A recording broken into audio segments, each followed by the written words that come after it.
Silakan duduk. Shalom, selamat pagi, jemaat yang dikasihi oleh Tuhan. Bapak Ibu yang dikasihi oleh Tuhan, hari ini kita kembali membahas dari kitab Markus. Khususnya hari ini kita akan membahas dari perikop yang kedua, pasal kedua. Markus pasal pertama, pertama hingga ayat yang kedua. Saudara, Bapak Ibu yang dikasihi Tuhan, apakah kita memiliki otoritas untuk mengampuni dosa seseorang? Ketika ada orang yang bersalah kepada kita, berdosa kepada kita, apakah kita punya, ketika kita mengampuni dosa orang itu, apakah dosanya diampuni? Apakah kesalahannya diampuni? Dari manakah sebetulnya sumber dari pengampunan itu? Dan sebetulnya siapakah yang berotoritas untuk mengampuni dosa? Ini adalah sebuah kebenaran topik yang akan kita pelajari dari Markus pasal kedua ini. Bagaimana Tuhan Yesus menyembuhkan seorang yang sakit lumpuh dan bagaimana Tuhan Yesus mengampuni dosanya. Nah, mari kita melihat perikop ini. Pertama-tama kita akan belajar tentang iman dari para sahabat orang lumpuh itu. Itu dikatakan di dalam ayat pertama hingga ayat kelima. Kisah ini dimulai dengan iman dari teman-teman atau sahabat orang lumpuh itu. Dikatakan ada 4 orang. Apa yang mereka lakukan? Saudara, saya bacakan ayat pertama hingga ketiga. Kemudian sesudah lewat beberapa hari, waktu Yesus datang lagi ke Kapernaum, tersiarlah kabar bahwa ia ada di rumah. Maka datanglah orang-orang berkerumun sehingga tidak ada lagi tempat. Bahkan di muka pintu pun tidak. Sementara ia memberitakan firman Allah kepada mereka, ada orang-orang datang membawa kepadanya seorang lumpuh digotong oleh 4 orang. Bapak Ibu Saudara, apa yang kita pelajari di sini? Pertama Saudara, kita melihat teman-teman ini membawa orang lumpuh itu kepada Yesus.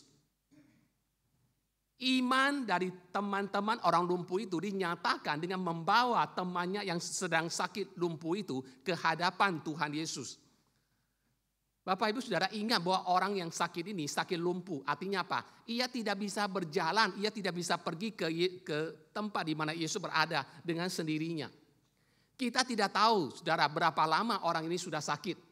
Apakah itu kejadiannya sudah lama sakit lumpuhnya ataukah barusan terjadi? Dan kita juga tidak tahu apa penyebab dari sakit lumpuhnya. Apakah karena penyakit tertentu? Apakah karena kecelakaan atau karena hukuman akibat dari dosa? Kita tidak tahu. Yang jelas adalah orang ini sakit lumpuh dan dia tidak bisa bergerak bebas. Maka teman-temannya membawa dia kepada Yesus. Bapak Ibu Saudara, dari keempat teman orang lumpuh ini kita belajar tentang siapakah sahabat sejati. Siapakah teman yang sejati? Peribahasa Inggris mengatakan, a friend indeed, it is a friend in need. Teman yang sejati itu adalah teman ketika kita sedang dalam kesulitan. Saudara, ketika hidup kita oke, ketika kita sukses, ketika hidup kita baik, ketika kita sehat, banyak orang mau jadi teman kita. Banyak orang mau dekat kita. Apalagi kita orang yang sukses, pekerjaan kita sukses, kita punya banyak uang. Banyak orang mau jadi teman kita. Tetapi ketika kita jatuh bangkrut, ketika kita mengalami pergumulan masalah dalam kehidupan kita, ketika kita mungkin divonis sakit dan sebagainya, sampai semua barang dijual untuk pengobatan dan sebagainya. Di situ dulu ada orang tertentu yang mengakui kita ada teman baiknya. Tetapi ketika kita sudah tidak punya apa-apa, belum tentu mereka mau mengakui kita lagi sebagai teman. Teman yang sejati akan kelihatan ketika kita dalam kondisi sudah tidak punya apa-apa.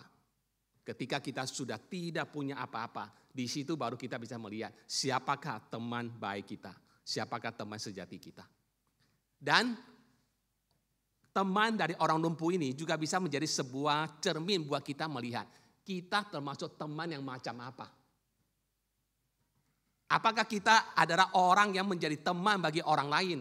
Ketika orang itu sukses, ketika orang itu kita bisa dapatkan sesuatu benefit dari dia, baru kita mau menjadi teman dia. Ketika orang itu sudah tidak punya apa-apa, sudah tidak ada apa-apa yang bisa diharapkan dari orang itu, masihkah kita mau menjadi teman dari orang tersebut? Itu menjadi sebuah refleksi buat kita untuk kita melihat, kita termasuk teman yang macam apa. Dalam hidup ini kita punya teman yang seperti apa. Dan dalam hidup ini kita juga belajar, kita termasuk teman yang macam apa. Hal yang kedua, saudara. Keempat temannya itu bertekun melewati hambatan-hambatan. Ketika empat temannya ini membawa orang lumpuh ini kepada Tuhan Yesus, ternyata ada masalah, saudara. Tuhan Yesus begitu populer. Nama Tuhan Yesus telah didengungkan di mana-mana. Sehingga kemana Tuhan Yesus pergi, di situ banyak orang berkerumun. Ingin mendengarkan khotbahnya, ingin mendengarkan ajarannya, dan ingin disembuhkan Tuhan dari segala sakit penyakitnya. Dan dikatakan ketika Tuhan Yesus mengajar di satu rumah, dikatakan rumah itu penuh sesak. Sampai di depan pintu pun banyak orang. Sehingga orang lumpuh ini tidak mungkin bisa dibawa ke hadapan Tuhan Yesus. Ada masalah, ada hambatan, ada pergumulan.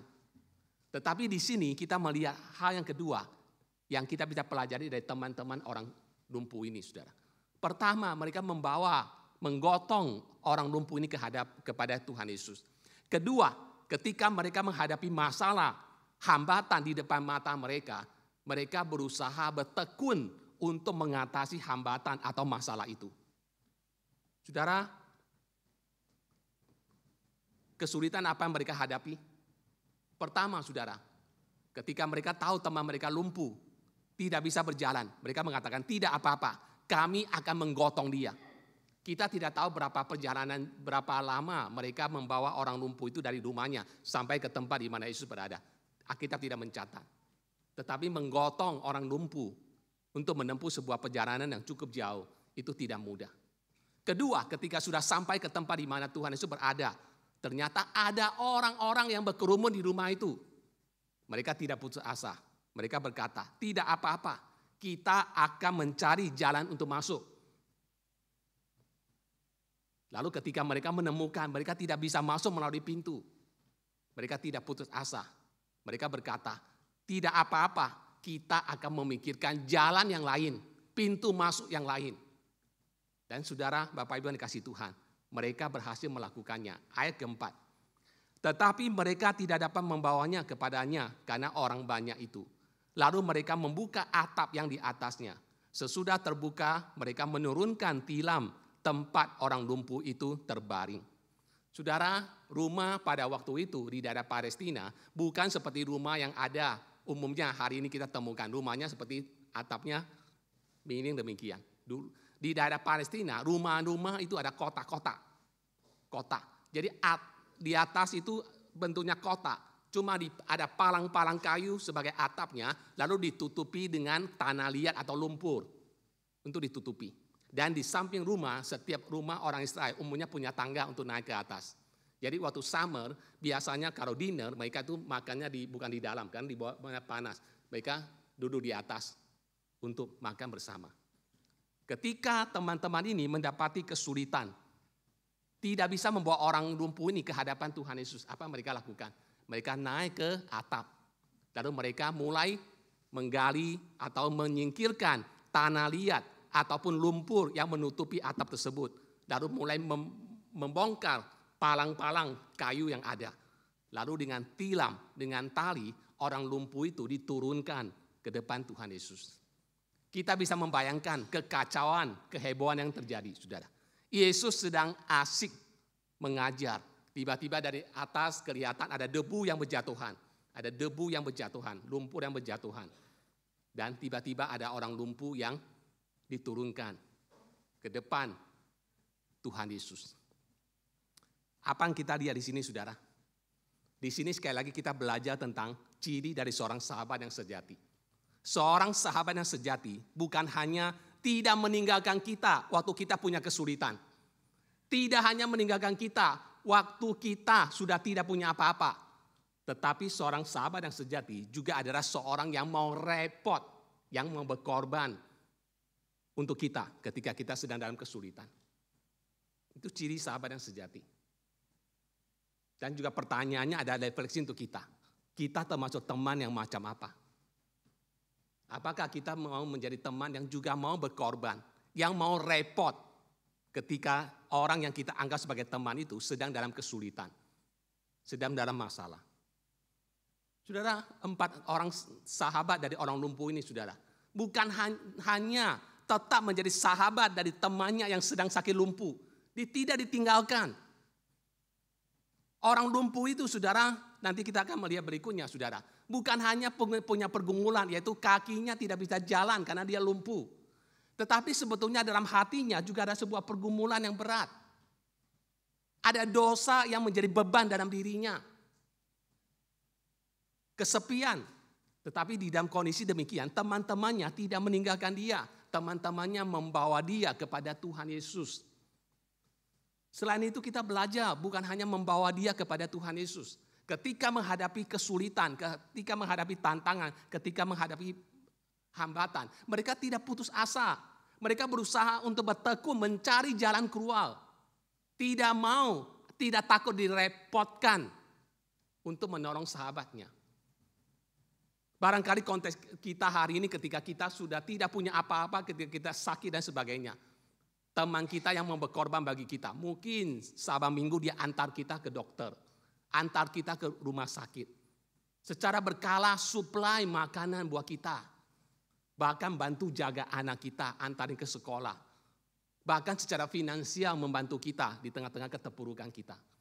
Itulah teman yang sejati. Itu teman yang sejati. Itulah kualitas seorang teman yang kita pelajari dari keempat sahabat ini. Bukan hanya membawa teman yang lumpuh kepada Tuhan Yesus. Tetapi juga mau direpotkan dengan segala macam kerepotan. Untuk membawa temannya betul-betul sampai ke hadapan Tuhan Yesus. Nah saudara, sebagai hasilnya kita melihat Tuhan Yesus mengampuni dosa orang lumpuh itu. Dikatakan di ayat ke-5. Ketika Yesus melihat iman mereka, berkatalah ia kepada orang lumpuh itu, "Hai anakku, dosamu sudah diampuni." Saudara, hal ketiga yang kita pelajari dari teman-teman orang lumpuh ini adalah mereka adalah pribadi-pribadi yang beriman kepada Tuhan.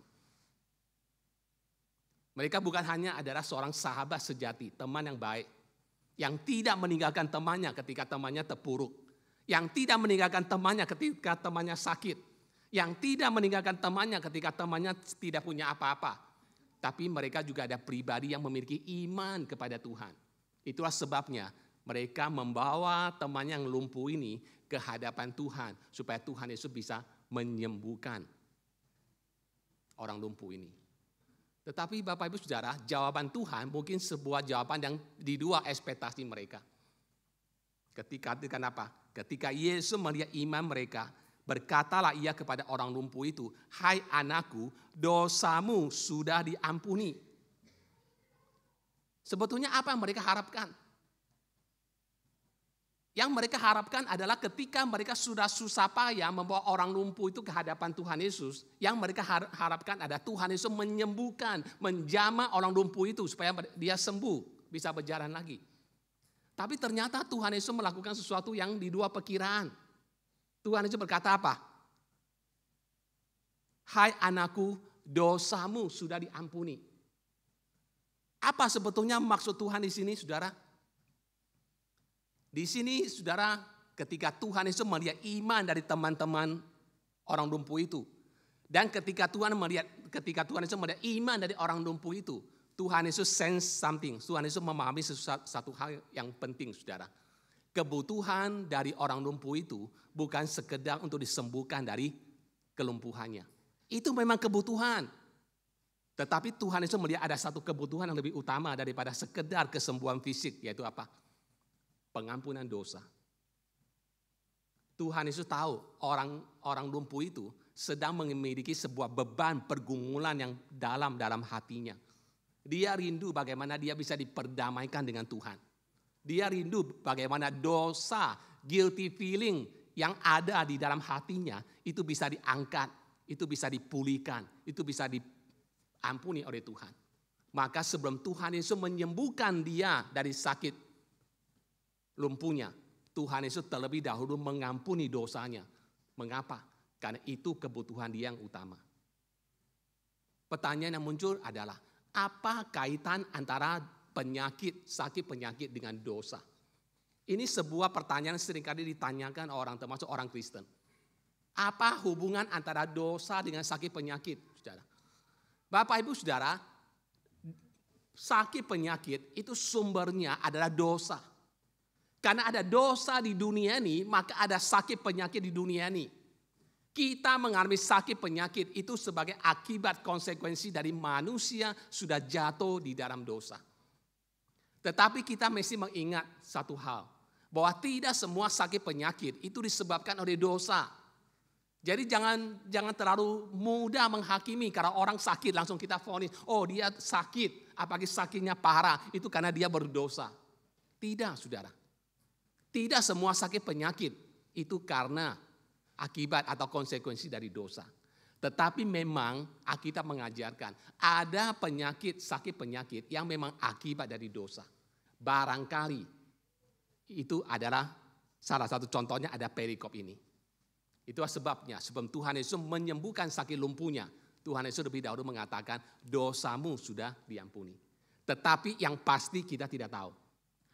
Ketika kita membaca Yohanes pasal ke-5, Bapak Ibu masih ingat ada kisah tentang Yesus menyembuhkan di kolam Bethesda.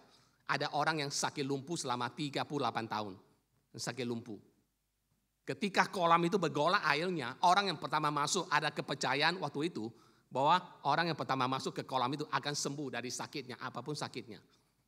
Tetapi orang ini karena dia lumpuh, dia tidak bisa sampai ke kolam itu. Sehingga sudah sekian tahun dia tinggal di kolam itu, belum pernah ada kesempatan dia masuk ke kolam itu untuk disembuhkan. Sampai satu hari Yesus datang. Dan Yesus bertanya, maukah engkau sembuh? Lalu ketika Tuhan Yesus menyembuhkan dia, apa yang terjadi, saudara? Ketika Tuhan Yesus sudah menyembuhkan dia, Tuhan Yesus memberikan sebuah peringatan kepadanya. Bapak Ibu nanti bisa baca lagi di dalam Yohanes pasal ke-5. Tuhan Yesus memberikan sebuah peringatan kepadanya. Engkau sudah disembuhkan. Pergilah. Jangan berbuat dosa lagi mulai dari sekarang. Supaya kepadamu tidak terjadi hal yang lebih buruk. Dari kalimat Tuhan Yesus kepada orang lumpuh itu, kita bisa mendapatkan sebuah kesimpulan. Penyakit kelumpuhan yang terjadi kepada orang itu disebabkan oleh dosa. Sehingga Tuhan Yesus ketika menyembuhkannya, Tuhan Yesus memberikan peringatan kepadanya.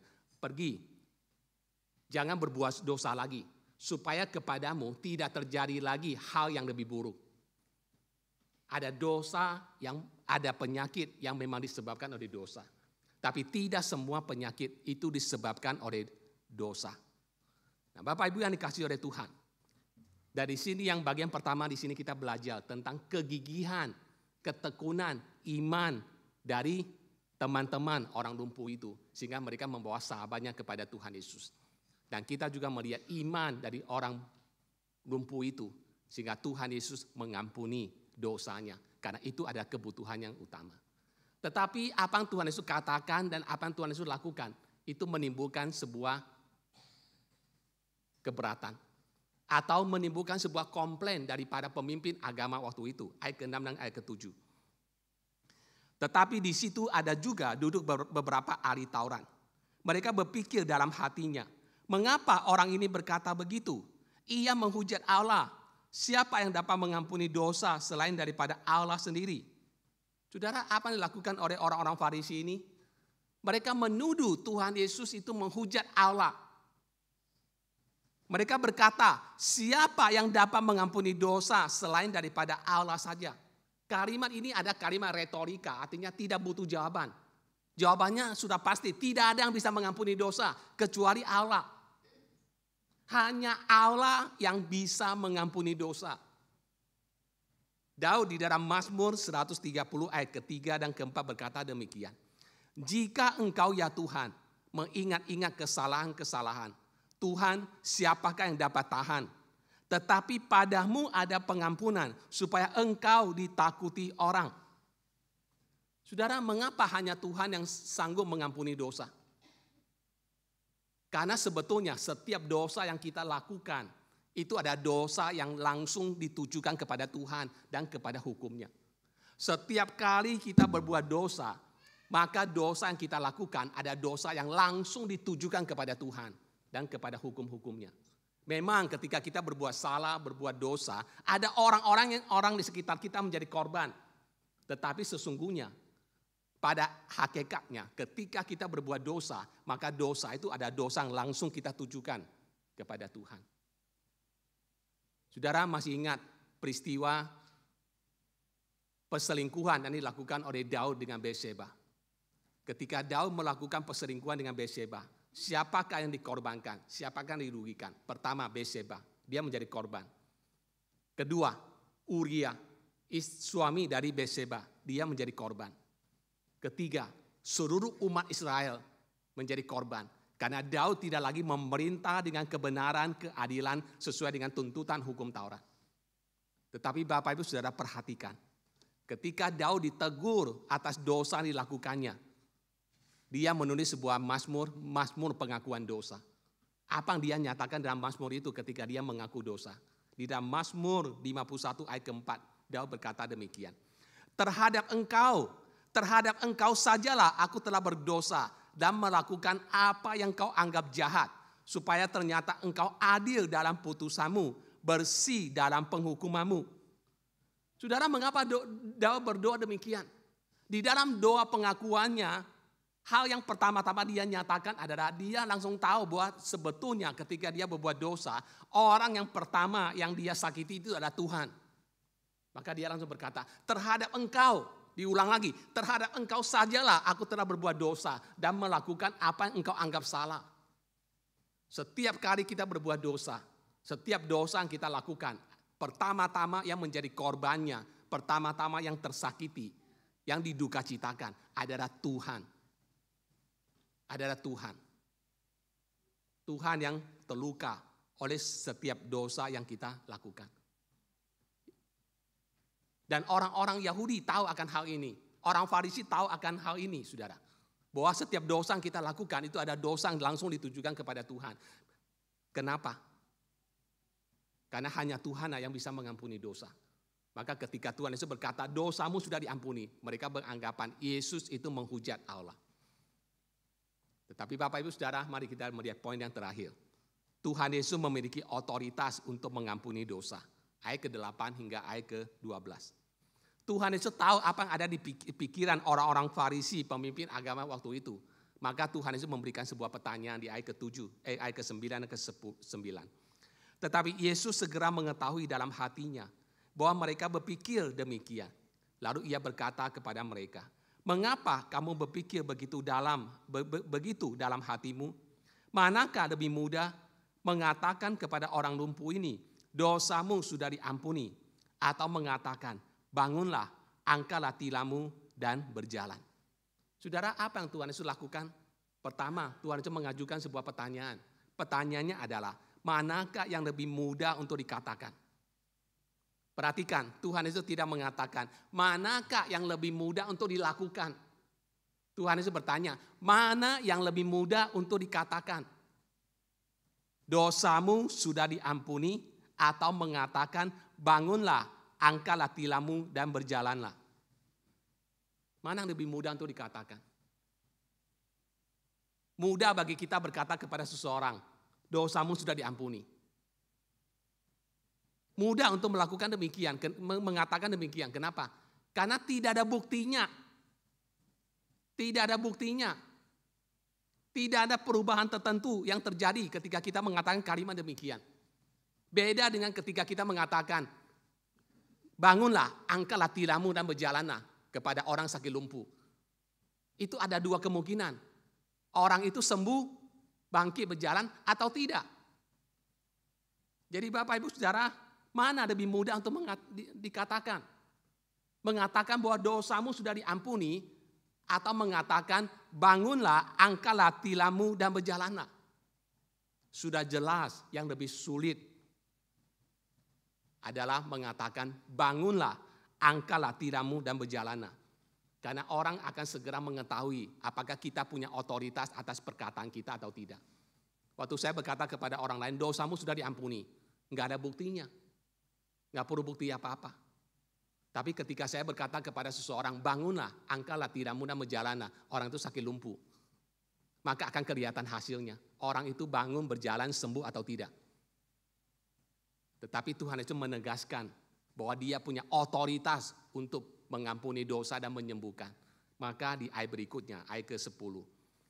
Tetapi supaya kamu tahu bahwa di dunia ini anak manusia berkuasa mengampuni dosa.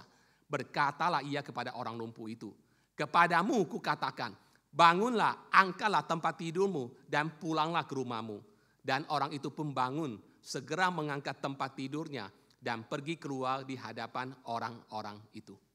Saudara, Tuhan Yesus memanifestasikan kuasanya, otoritasnya dengan menyembuhkan orang yang lumpuh itu. Tetapi sebelumnya Tuhan Yesus terlebih dahulu mengampuni dosanya. Menunjukkan apa? Menunjukkan bahwa Yesus adalah Allah. Kenapa? Karena hanya Allah yang bisa mengampuni dosa. Hanya Allah yang punya otoritas untuk mengampuni dosa. Jadi ketika Yesus mengumumkan pengampunan dosa bagi orang itu, maka Yesus sedang menyatakan bahwa dirinya adalah Allah. Dan Yesus membuktikan otoritasnya yang sanggup mengampuni dosa dengan cara menyembuhkan orang lumpuh itu dari sakit lumpuhnya. Bapak Ibu Saudara, apa yang kita pelajari dari perikop firman Tuhan hari ini? Hal yang pertama yang kita pelajari dari perikop ini adalah kita belajar untuk menjadi sahabat yang baik, sahabat yang sejati. Kita bersyukur karena dalam hidup ini kita punya sahabat yang sejati, yang selalu hadir di sisi kita, yang selalu bersama dengan kita, apapun kondisi hidup yang kita alami.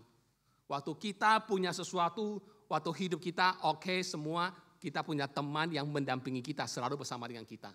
Waktu kita sedang jatuh, waktu kita terpuruk, waktu kita sakit dan sebagainya, teman itu masih tetap bersama dengan kita. Bersyukur, saudara. Hargai, pelihara baik-baik teman seperti itu dalam hidup kita. Dan kita sekali lagi juga mengevaluasi diri kita. Sebetulnya kita adalah teman yang macam apa? Apakah kita berteman dengan seseorang kalau orang itu memberikan keuntungan pribadi buat kita? Ataukah kita tetap menjadi teman yang baik bagi teman kita, sekalipun teman kita sudah tidak punya apa-apa, bahkan teman kita itu akan menjadi tanda kutip beban buat kita. Tapi kita tetap menjadi teman, sahabat yang baik buat dia. Dan kita belajar dari keempat teman itu, apa mereka lakukan saudara? Mereka membawa temannya kepada Yesus. Ketika teman kita punya pergumulan, ketika teman kita punya masalah, ada banyak masalah, ada banyak pergumulan teman kita yang tidak bisa kita tolong, yang tidak bisa kita bantu. Kita hanya bisa apa? Kita hanya bisa berdoa buat dia. Kita hanya bisa berdoa buat dia. Tapi jangan lupa, dari keempat sahabat ini kita belajar satu hal. Membawa teman kita kepada Yesus. Hal yang kita tidak bisa lakukan. Hal yang kita tidak bisa bantu. Tuhan Yesus sanggup membantunya. Tuhan Yesus sanggup menolongnya. Jadi kita belajar dari keempat orang teman ini, membawa teman kita kepada Tuhan. Termasuk membawa teman kita untuk mengenal Tuhan, saudara. Membawa teman kita mengenal Tuhan, itu ada harga yang harus dibayar. Kita harus mau direpotkan, saudara. Barangkali mungkin kita mesti spend time buat dia. Dengarin dia curhat, pergumulan dia dan sebagainya. Sediakan waktu di tengah-tengah segala kesibukan kita. Harus mau direpotkan, sediakan waktu untuk dengarin dia. Bahkan ada satu waktu dia teguran untuk ke gereja. Kita barangkali harus mau repot, jemput dia untuk ke gereja. Habis itu antar dia pulang lagi. Itu yang dilakukan oleh keempat sahabat orang lumpuh itu. Mau direpotkan untuk membawa temannya kepada Tuhan Yesus. Dan hal kedua yang kita pelajari dari perikop ini, kita hari ini adalah Tuhan Yesus berkuasa untuk mengampuni dosa. Hanya Allah berkuasa untuk mengampuni dosa. Dan Tuhan Yesus berkuasa untuk mengampuni dosa. Apapun dosa, apapun kesalahan, apapun pergumulan dalam hidup kita, Tuhan Yesus sanggup untuk mengampuninya. Yesaya pasal 1 ayat 18 dikatakan, marilah kita berperkara. Sekalipun dosamu merah seperti kirmisi, akan menjadi putih seperti salju. Sekalipun dosamu merah seperti kain kesumba, akan menjadi putih seperti bulu domba. Daud di dalam Mazmurnya mengatakan, sejauh timur dari barat, demikianlah Tuhan menjauhkan segala dosa dan pelanggaran kita. Dan dia membuang dosa-dosa kita ke bawah tubir laut. Tubir laut itu artinya bagian samudera yang paling dalam, yang dimana orang tidak bisa menyelam sampai ke sana. Sekalipun pakai oksigen, tidak cukup. Karena begitu dalamnya Disitulah Tuhan membuang dosa kita, kesalahan kita. Mengapa? Karena Tuhan kita ada Tuhan yang mengampuni. Karena Tuhan kita ada Tuhan yang mengampuni segala dosa dan kesalahan kita. Itulah kebenaran yang kita pelajari dari firman Tuhan hari ini. Tuhan memberkati firman-Nya. Mari kita berdoa. Bapa, terima kasih. Melalui perikop Markus pasal 2 ini kami belajar Tuhan. Iman dari keempat sahabat dari orang lumpuh itu. Bagaimana mereka boleh membawa temannya kepada Tuhan Yesus. Sekalipun sahabatnya itu sudah tidak memiliki apa-apa. Lumpuh. Tetapi ada teman, ada sahabat yang masih mau peduli dengan mereka. Masih mau peduli dan membawanya kepada Tuhan Yesus. Bapa, ajar kami untuk bisa menjadi sahabat yang baik. Dan ajar kami juga untuk menghargai ketika kami punya sahabat yang baik, yang tetap bersama dengan kami pada saat ini. Bapa, kami juga belajar bersyukur. Karena Tuhan Yesus berotoritas untuk mengampuni dosa. Dan ajar kami Tuhan untuk juga boleh datang kepada Tuhan. Dengan segala dosa, dengan segala beban dosa, kesalahan kami Tuhan. Kami berani datang ke hadapan-Mu Tuhan. Karena kami tahu Tuhan Yesus sanggup mengampuni dosa. Dan Tuhan Yesus tidak akan menolak kami. Tuhan pimpin, Tuhan tolong. Supaya sungguh-sungguh Tuhan, kasih-Mu boleh sungguh terus kami alami di dalam seluruh kehidupan kami. Terima kasih Tuhan. Kami berdoa dan bersyukur dalam nama Tuhan Yesus. Amin.